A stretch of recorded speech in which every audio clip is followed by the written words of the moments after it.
For people that still don't understand why a place like Mexico is so much more desirable than Canada, I'm going to give you a huge rundown list right now. Debt to GDP ratio in Canada is 110%, which guarantees massive amounts of inflation.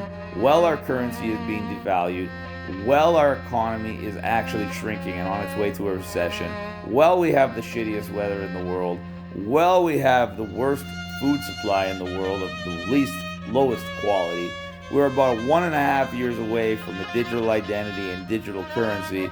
We got the LGBT agendas being shoved down the throat, literally, of children. We have the woke agendas of diversity, inclusion, and equity. We got millions of third worlders being imported every year to the point where Canada is going to be not even a third world nation. It already is, but you're going to be a minority as a Canadian in that third world nation. And yes, as both countries have an increase in cost of living every year, Canada is already starting at a way higher point, and because of all the things aforementioned, you're going to see roughly 30% increase in cost of living per year in Canada, which means every 3 years it's going to cost you double to live how you lived before.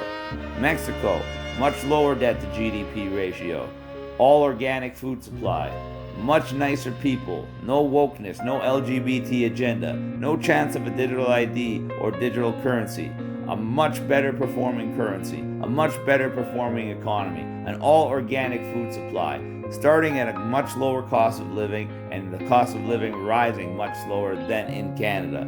There's literally not one advantage to living in Canada and literally dozens of advantages to living in Mexico, which is why even in the United States, that is in a far better position than Canada financially, with cost of living, standard of living, etc., you have more people leaving the United States for Mexico than you have Mexicans going to the United States.